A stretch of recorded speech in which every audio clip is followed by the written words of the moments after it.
Sometimes I had a companion in my fishing who came through the village to my house from the other side of the town, and or and the catching of the dinner was as much a social exercise as the eating of it. Hermit, I wonder what the world is doing now. I have not heard so much as a locust over the sweet fern these three hours.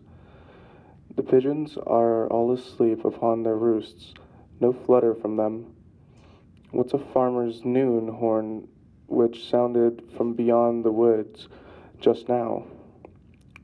The hands are coming in to boiled salt beef and cider and Indian bread. Why will men worry themselves so? He that does not eat need not work. I wonder how much they have reaped. Who would live where a body can never think for the barking of bows? And oh, the housekeeping. To keep bright the devil's doorknobs and scour his tubs this bright day. Better not keep a house, say, some hollow tree, and then the morning calls and dinner parties. Only a woodpecker tapping. Oh, they swarm. The sun is too warm there. They are born too far into life for me. I have water from the spring, and a loaf of brown bread on the shelf. Hark, I hear a rustling of the leaves. Is it some ill-fed village hound yielding to the instinct of the chase? Or the lost pig which is said to be in these woods, whose tracks I saw after the rain? It comes apace. My stomachs and sweet barriers tremble. Miss Poet, or Mr. Poet, is it you? How do you like the world today, poet? See those clouds, how they hang? That's the greatest thing I've seen today. There's nothing like it in old paintings, nothing like it in foreign lands, unless when we were off to the coast of Spain. That's a true Mediterranean sky. I thought, as I have my living to get, and have not eaten today, that I might go a-fishing. That's the true industry for poets. It is only trade I've learned. Come, let's along.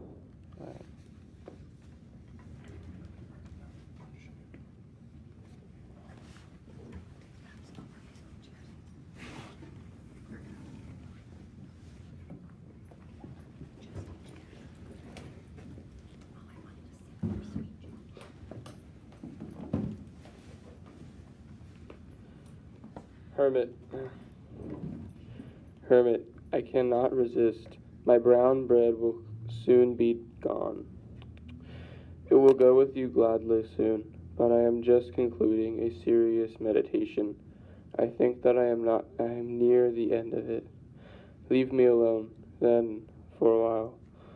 But that we may not be delayed, you shall be digging in the bait meanwhile. Angel worms are rarely to meet within these parts, where the soil was never fattened with manure.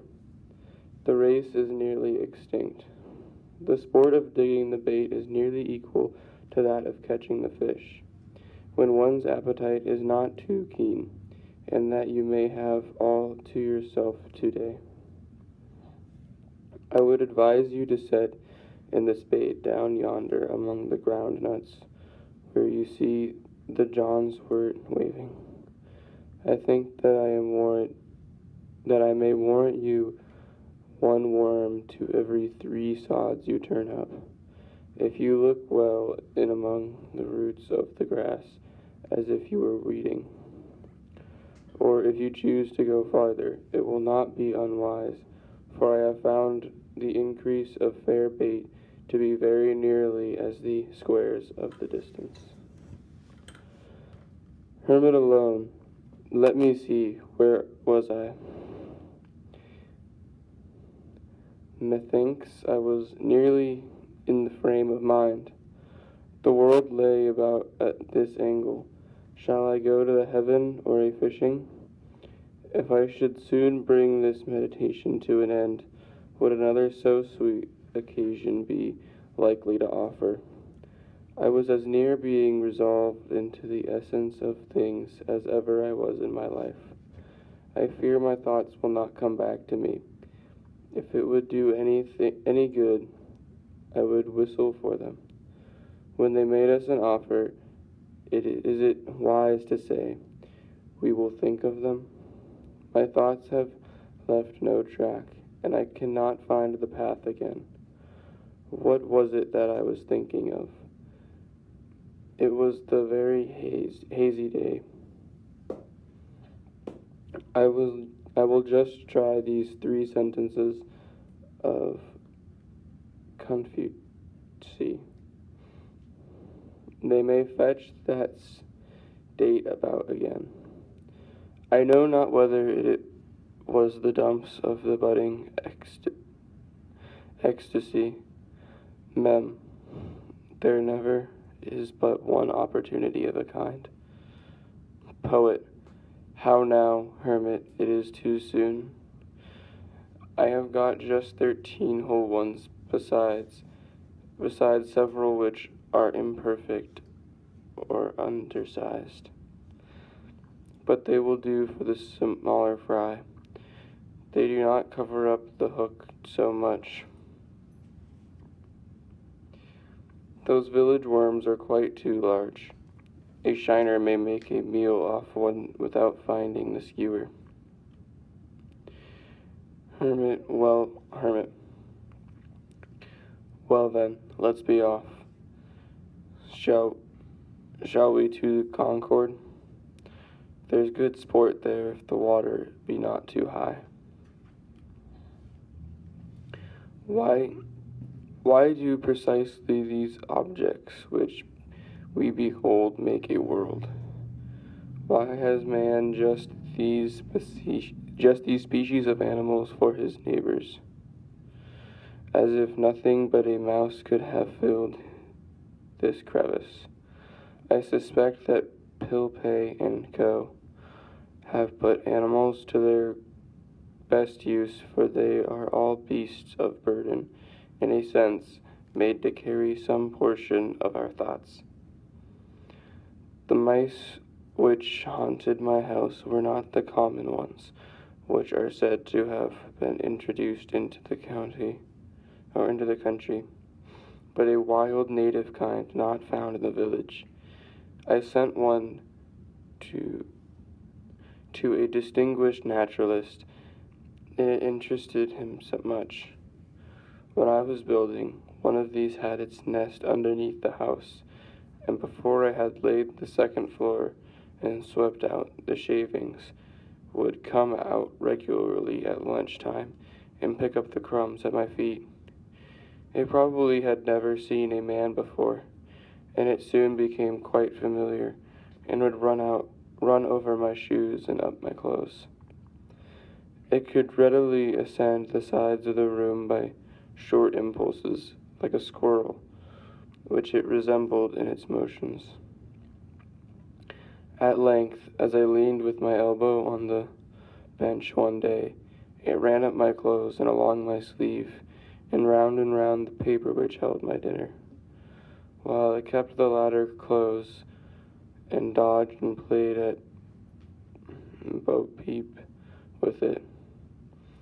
And when at last I held still a piece of cheese between my thumb and finger, it came and nibbled it, sitting in my hand, and afterward cleaning its face and paws like a fly, and walked away.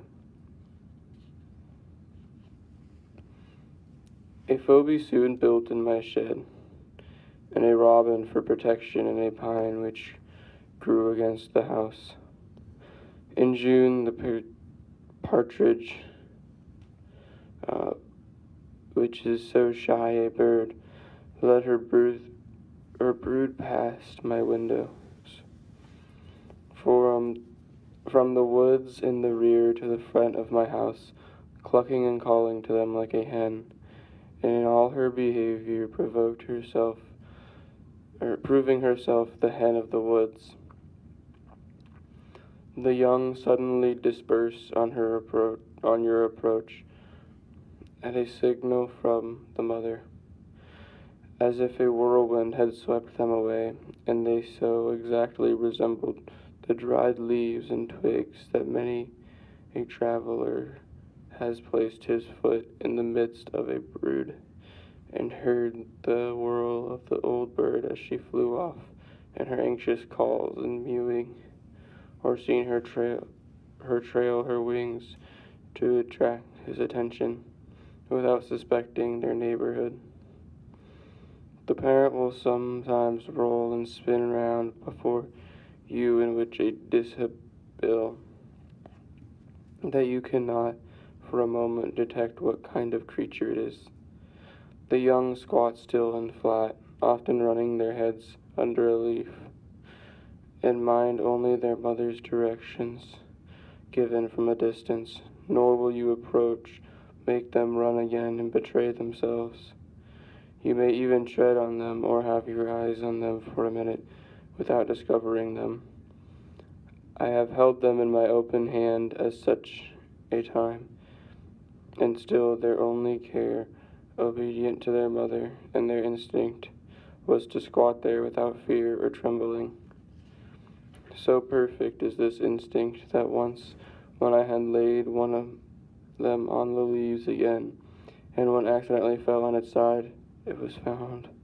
It was found with the rest in exactly the same position 10 minutes afterwards. They are not callow like the young of the most birds, but more perfectly developed and precocious even than chickens. The remarkably adult yet innocent expression of their open and serene eyes is very memorable. All intelligence seems reflected in them, and they suggest not merely the purity of infancy, but a wisdom clarified by experience. Such an eye was not born when the bird was, but it coeval with the sky it reflects. The woods do not yield another such a gem. The traveler does not often look into such a limpid well. The ignorant or reckless sportsman often shoots the parent at such a time, and leaves these innocents to fall a prey to some prowling beast or bird, or gradually mingle with the decaying leaves which they so much resemble. It is said that when hatched by a hen, they will directly disperse on some alarm, and so are lost, for they never hear the mother's call which gathers them again. These were my hens and chickens.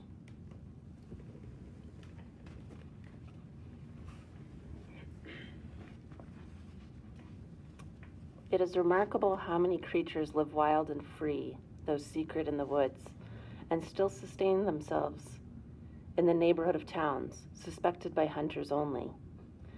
How retired the otter manages to live here. He grows to be 4 feet long, as big as a small boy, perhaps without any human being getting a glimpse of him.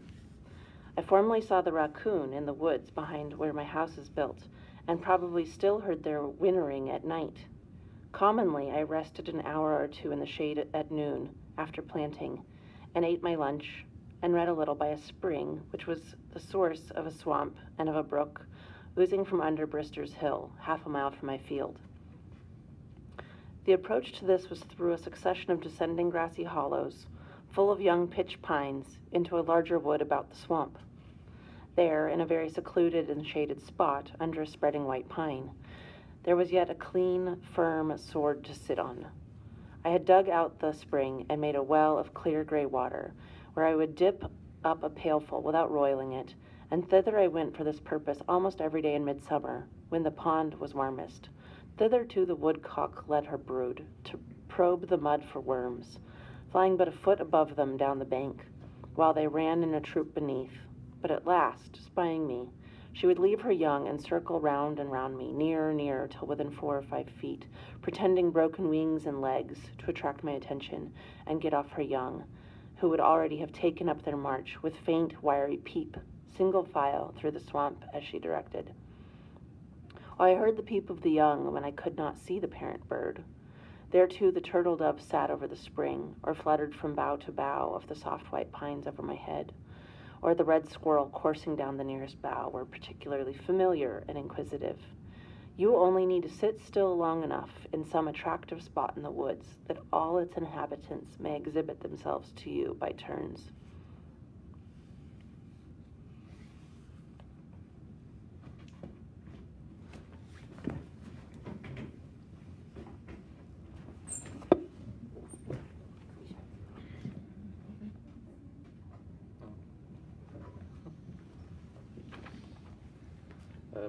I was witness to events of a less peaceful character. One day when I went out to my woodpile, or rather my pile of stumps, I observed 2 large ants, the one red, the other much larger, nearly half an inch long, and black, fiercely contending with one another. Having once got hold, they never let go, but struggled and wrestled and rolled on the chips incessantly. Looking farther, I was surprised to find that the chips were covered with such combatants that it was not a duellum, but a bellum, a war between 2 races of ants, the red always pitted against the black, and frequently 2 red ones to 1 black. The legions of these myrmidons covered all the hills and vales in my woodyard, and the ground was already strewn with the dead and dying, both red and black. It was the only battle which I have ever witnessed, the only battlefield I ever trod while the battle was raging. Internecine war, the red Republicans on the one hand and the black imperialists on the other. On every side they were engaged in deadly combat, yet without any noise that I could hear, and human soldiers never fought so resolutely. I watched a couple that were fast locked in each other's embraces in a little sunny valley amid the chips, now at noonday, prepared to fight till the sun went down or life went out. The smaller red champion had fastened himself like a vice to his adversary's front, and though all the tumblings on that field never for an instant ceased to gnaw at one of his feelers near the root, having already caused the other to go by the board, while the stronger black one dashed him from the side to side, and as I saw on looking nearer, had already divested himself of several of his members. They fought with more pertinacity than bulldogs. Neither manifested the least disposition to retreat. It was evident that the battle cry was conquer or die. In the meanwhile, there came along a single red ant on the hillside of this valley, evidently full of excitement, who either had dispatched his foes or had not yet taken part in the battle. Probably the latter, for he had lost none of his limbs, whose mother had charged him to return with his shield or upon it. Or perchance he was some Achilles, who had nourished his wrath apart, and had now come to avenge or rescue his Patroclus. He saw this unequal combat from afar, for the blacks were nearly twice the size of the red. He drew near with rapid pace till he stood on his guard within half an inch of the combatants. Then, watching his opportunity, he sprang upon the black warrior and commenced his operations near the root of his right foreleg, leaving the foe to select among his own members, and so there were 3 united for life, as if a new kind of attraction had been invented, which put all other locks and cements to shame. I should not have wondered by this time to find that they had their respective musical bands stationed on some eminent chip and playing their national airs the while to excite the slow and cheer the dying combatants. I was myself excited somewhat, even as if they had been men. The more you think of it, the less the difference, and certainly there is not the fight recorded in Concord history, at least, if in the history of America, that will bear a moment's comparison with this, whether for the numbers engaged in it, or for the patriotism or heroism displayed. For numbers and for carnage, it was an Austerlitz or Dresden. Concord fight, 2 killed on the Patriots' side and Luther Blanchard wounded. Why here every ant was a buttrick? Fire, for God's sake, fire. And thousands shared the fate of Davis and Hosmer. There was not one hireling there. I have no doubt that it was a principle they fought for, as much as our ancestors, and not to avoid a 3-penny tax on their tea. And the results of this battle will be as important and memorable as those whom it concerns as those of the Battle of Bunker Hill, at least.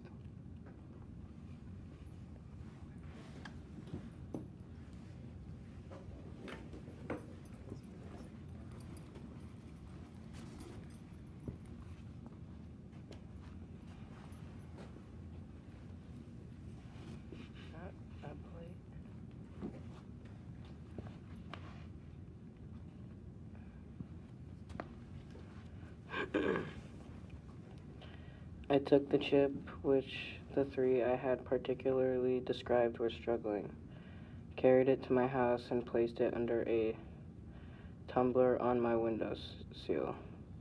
In order to see the issue, holding a microscope to the first mentioned red ant, I saw that, though he was assiduously gnawing at the near foreleg of his enemy, having severed his remaining foreleg feeler, his own breast was all torn away, exposing what vitals he had there to the jaws of the black warrior, whose breastplate was apparently too thick for him to pierce. The dark carbuncles of the sufferer's eyes shone with ferocity such as war could only excite. They struggled for half an hour longer under the tumbler, and then when I looked again at the black soldier, he had severed the head of his foes from their bodies, and the still living heads were hanging on either side of him like ghastly trophies at his saddlebow, which apparently as firmly fastened as ever, and he was endeavoring with feeble struggles, being without feelers and with only the remnant of a leg, and I know not how many other wounds to divest himself of them, which at length, after half an hour more, he accomplished.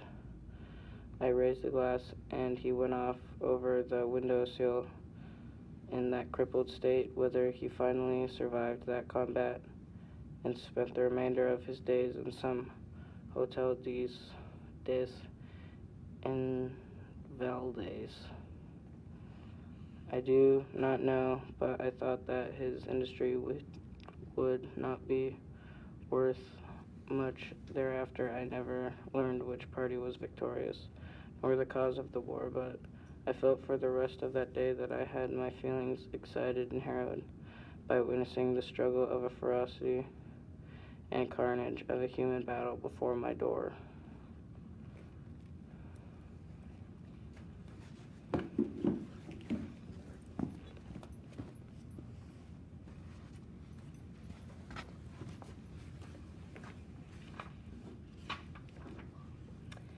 Kirby and Spence tell us that the battles of ants have long been celebrated and the date of them recorded, though they say that Huber is the only modern author who appears to have witnessed them.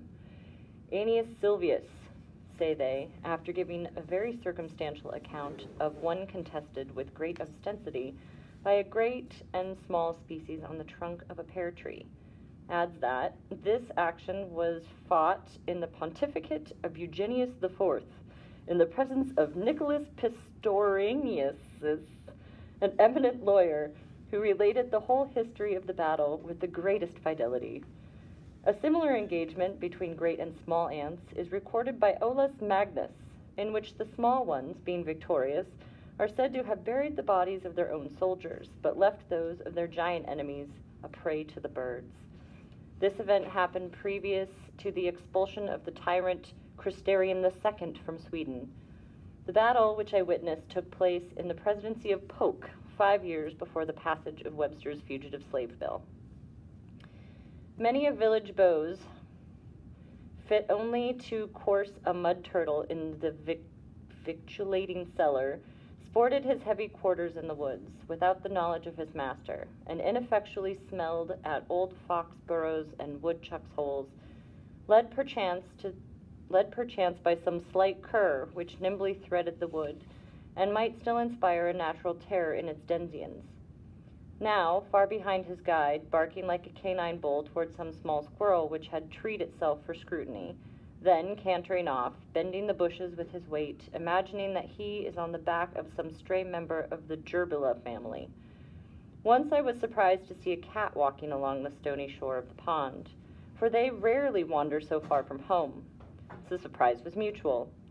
Nevertheless, the most domestic cat, which had lain on a rug all her days, appears quite at home in the woods, and, by her sly and stealthy behavior, proves herself more native there than the regular inhabitants. Once, when berrying, I met with a cat with young kittens in the woods, quite wild, and they all, like their mother, had their backs up and were fiercely spitting at me. A few years before I lived in the woods, there was what was called a winged cat in one of the farmhouses in Lincoln nearest the pond, Mr. Gillian Baker's. When I called to see her in June 1842, she was gone a-hunting in the woods, as was her wont. I'm not sure whether it was a male or female, and so used the more common pronoun. But her mistress told me that she came into the neighborhood, and a little more than a year before, in April, and was finally taken into their house. That she was of dark brownish-gray color, with a white spot on her throat and white feet, and had a large bushy tail like a fox. That in the winter the fur grew thick and flattened out along her sides, forming strips 10 or 12 inches long by 2.5 wide, and under her chin like a muff, the upper side loose, the under matted like felt, and in the spring these appendages dropped off. They gave me a pair of her wings, which I keep still. There is no appearance of a membrane about them. Some thought it was part flying squirrel or some other wild animal, which is not impossible, for according to naturalists, prolific hybrids have been produced by the union of the marten and the domestic cat. This would have been the right kind of cat for me to keep, if I had kept any, for why should not a poet's cat be winged as well as his horse?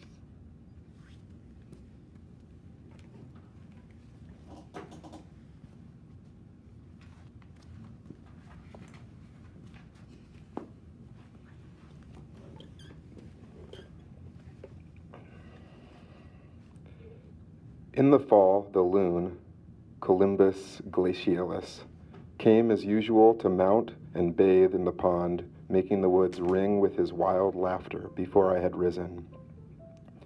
At rumor of his arrival, all the mill dam sportsmen are on the alert, in gigs and on foot, 2 by 2 and 3 by 3, with patient rifles and conical balls and spyglasses. They come rustling through the woods like autumn leaves, at least 10 men to one loon. Some station themselves on this side of the pond, some on that, for the poor bird cannot be omnipresent. If he dive here, he must come up there. But now the kind of October winds rises, rustling the leaves and rippling the surface of the water, so that no loon can be heard or seen. Though his foes sweep the pond with spyglasses and make the woods resound with their discharges, the waves generously rise and dash angrily, taking sides with all waterfowl, and our sportsmen must beat a retreat to town and shop and unfinished jobs. But they were too often successful. When I went to get a pail of water early in the morning, I frequently saw this stately bird sailing out of my cove within a few rods. If I endeavored to overtake him in a boat in order to see how he would maneuver, he would dive and be completely lost, so that I did not discover him again, sometimes, till the latter part of the day. But I was more than a match for him on the surface. He commonly went off in a rain. As I was paddling along the north shore one very calm October afternoon, for such days especially they settle on to the lakes, like the milkweed down, having looked in vain over the pond for a loon, suddenly one, sailing out from the shore towards the middle of a few rods in front of me, set up his wild laugh and betrayed himself. I pursued with a paddle, and he dived, but when he came up, I was nearer than before. He dived again, but I miscalculated the direction he would take, and we were 50 rods apart when he came to the surface this time, for I had helped to widen the interval. And again he laughed long and loud, and with more reason than before. He maneuvered so cunningly that I could not get within half a dozen rods of him.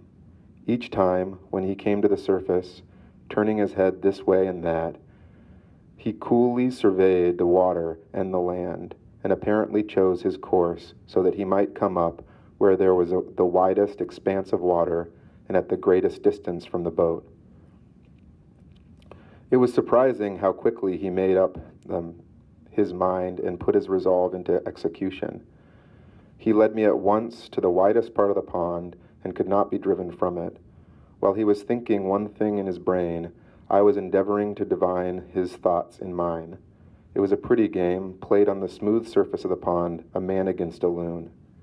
Suddenly your adversary's checker disappears beneath the board, and the problem is to place your nearest to where his will appear again. Sometimes he would come up unexpectedly on the opposite side of me, having apparently passed directly under the boat.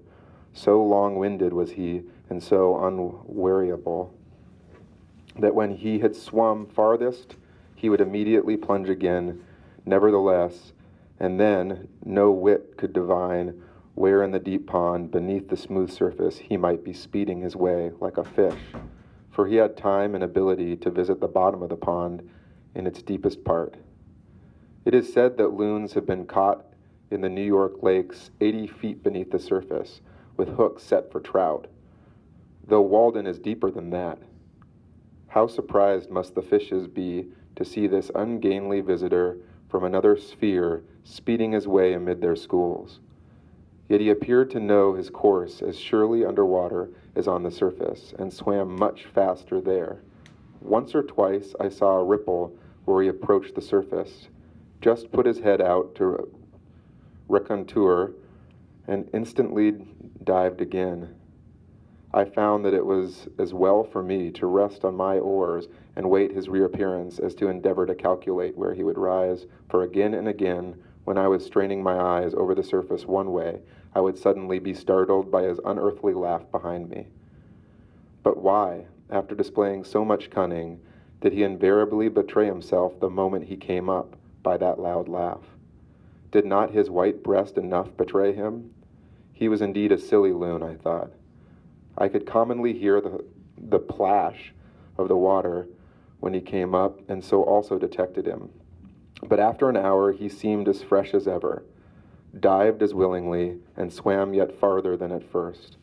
It was surprising to see how serenely he sailed off with unruffled breast when he came to the surface, doing all the work with his webbed feet beneath. His usual note was this demoniac laugh, yet somewhat like that of a waterfowl, but occasionally, when he had balked me most successfully and come up a long way off, he uttered a long-drawn, unearthly howl, probably more like that of a wolf than any bird, as when a beast puts its muzzle to the ground and deliberately howls. This was his looning, perhaps the wildest sound that is ever heard here, making the woods ring far and wide. I concluded that he laughed in derision of my effort, confident of his own resources. Though the sky was by this time overcast, the pond was so smooth that I could see where he broke the surface when I did not hear him. His white breast, the stillness of the air, and the smoothness of the water were all against him. At length, having come up 50 rods off, he uttered one of those prolonged howls, as if calling on the god of loon to aid him, and immediately there came a wind from the east and rippled the surface and filled the whole air with misty rain, and I was impressed as if were the prayer of the loon answered, and his god was angry with me. And so I left him, disappearing far away on the tumultuous surface. For hours in fall days, I watched the ducks cunningly tack and veer and hold the middle of the pond, far from the sportsmen, tricks which they will have less need to practice in Louisiana bayous. When compelled to rise, they would sometimes circle round and round and over that pond at a considerable height from which they could easily see the other ponds and the river, like black motes in the sky, and when I thought they had gone off thither long since, they would settle down by a slanting flight of 1/4 of a mile on to a distant part which was left free. But what besides safety they got by sailing in the middle of Walden, I do not know, unless they love its waters for the same reasons that I do.